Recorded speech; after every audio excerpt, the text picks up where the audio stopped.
અરે યાર આના તમે ચપ્પલ તો યાર જુઓ યાર તમે યાર શૂઝ લઈ લો ને એના આવી રીતે ચાલે મેં શૂઝ પહેર્યા છે પણ પ્રાચી તારે પણ અમે જુનાગઢ હતા ને ત્યાં પ્રાચીએ મને ના પાડી કે ભાઈ મારે શૂઝ નથી પહેરવા એટલે અમે શૂઝ ન લઈને આવ્યા. મોજામાં મને નથી ફાવતું આમાં મારે ચપ્પલ ને પકડીને ચાલુ ચપ્પલ મને ચપ્પલ એકચ્યુઅલી એવા હોવા જોઈએ ને કે ચપ્પલ આપણને પકડીને ગ્રીપમાં રાખે. આ તો મારે ચપ્પલ ને પકડીને રાખવા પડે. પણ તો હવે દિલ્હીમાંથી થોડા કઈ શૂઝ લેવાય આપણે લેવા શું અહીંયા જો બ્રાન્ડ જો સ્કેચર્સ છે હા અહીંયા તમને બેરેટનમાંથી બૂટ મળી જાય સારા હા અહીંયા યુએસ પોલો એસોસિએશન નું છે હા પણ ઈ બધું બરોબર છે પણ મિત્રો હવે દિલ્હીની અંદર હવે અહીંયા બૂટ ગોતવા જાય ને આ મોંઘી બ્રાન્ડમાં તો પ્રણવભાઈ આ ફાડી નાખે આ ટકો છે ને એ સીધો ટાઇલ થઈ જાય ને ટાઇલની અંદર ગોબો પડી જાય કારણ કે આ હવે ટાઇલની અંદર ગોબો પડે ને આમ કરે તમારી પાસે ઉખાણા બહુ છે બધા બોલવાના પણ તમે વિચાર તો કરો આ તમે જે બધા બ્રાન્ડ જોઈ ને એમાં 10,000 ની નીચેનું એકય બૂટ ન આવે. અરે પણ અહીંયા ડિસ્કાઉન્ટ છે 40% ને 50% તમે પણ એનો ભાવ 25,000 હોય 25,000 માં 40% ડિસ્કાઉન્ટ પ્રાચી પણ એમની 10,000 ના તમે લ્યો ને કદાચ ચપ્પલ તો 20 વર્ષ ચાલશે અમારે. ઈ તારી વાતમાં માલ નહીં ઈ ખોટી વાત છે ઈ રેવા દો તમે. એટલે આપણે કઈ અહીંયાથી ન લેવાય પ્રાચી મેં તને ત્યાં જ કીધું તું તારે જો બૂટ લેવા હોય તો જુનાગઢમાંથી લઈ લે પણ હવે તું અહીંયા આવીને આવું કર કે બૂટ લેવા મને એમ કે ફાવશે મને મોજામાં પણ નથી ફાવતા મને યાર. અરે પણ તમારે લોકલ ઓલા ગજરી માર્કેટની જેમ બેટકાવી દેવા જાને એકદમ પણ ગજરી માર્કેટ એટલે મિત્રો પણ હવે દિલ્હીની અંદર અહીંયા મોલમાં આવીને અહીંયા સીપીમાં જે કનોટ પેલેસ કહે ને ત્યાં આવીને પ્રાચી એમ કે મારે અહીંયાથી મોલની અંદર જાઉં ને હું બ્રાન્ડના શૂઝ લઈ આવું 10,000 ના 12,000 ના એક તો માંડ કરીને દિલ્હીનો મેળ પડ્યો છે ને એમાં હવે 12,000 ના શૂઝ લઈ લે તો મેળ ક્યાંથી પડે ગોબા પડી જાય ને જિંદગીમાં. કાંઈ ગોબા ન પડે જિંદગીમાં ઈ તમારે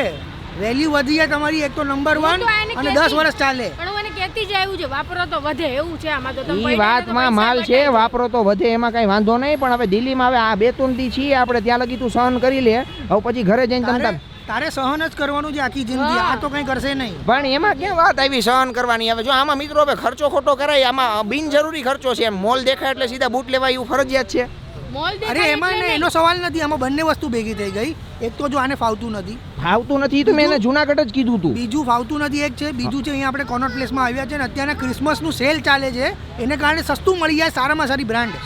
સારી બ્રાન્ડ ભલે મળી જાય પણ પ્રાચી બહુ મોંઘા પડે શૂઝ આટલા મોંઘાની કઈ જરૂર છે નહીં યાર ઈ ચાલશે કેટલા તમે ઈ તો વિચાર કરો ગમે ત્યાં પહેરી શકે શૂઝ જ નથી મારી પાસે ચપલા સિવાય એક વસ્તુ નથી. પણ તો જુનાગઢ મેં તને કીધું તું તઈ તો તારે લેવા નહોતા તો અહીંયા આવીને મને એમ કે મને ફાવશે કે તારો આ પ્લાનિંગ હતો કે દિલ્હી જઈને હું 10,000 ના ચપ્પલ લઈ લઉં પણ આધ્યાને હું તેડીને ચાલુ જ ને 4 વાર મારા ચપ્પલ નીકળી ગયા ચાલતા ઈ આધ્યાને હું તેડી લઈ તો આધ્યા તારે હું લેડી ને આધ્યા એ દીકુ ઊભી થઈ જા દીકુ જો અહીંયા જોતો દીકુ હાલો એને હું રાખી લઈ તો પછી હવે ચપ્પલ વગરનું હલાવી લે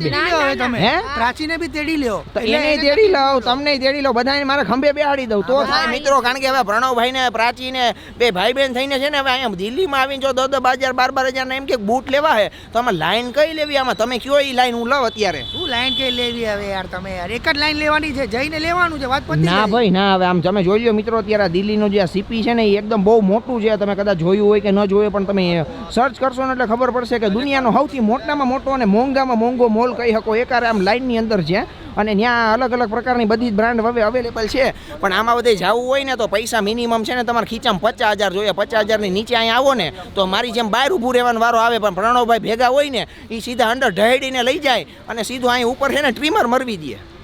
કાંઈ ન મરવી દે તમારી વાતો જ આની આવી હોય દર વખતે આની વાતો જ આવી કાંઈ બી વસ્તુ માંગવું ને એટલે મને આટલું મોંઘું જુનાગઢ થી લઈ લેવું હતું ને પણ તો મેં તને ત્યાં જ કીધું તું તારે બૂટ લેવા હોય તો પણ મને એવી ખબર ન હોય કે મારા ચપ્પલ નીકળી જશે મોજા હા ભલે કાંઈ વાંધો નહીં ચાલો મિત્રો હવે વિડીયોમાં તમે કહેજો કે આમાં હું કરવું જોઈએ બાકી વિડીયોને લાઈક અને શેર કરજો.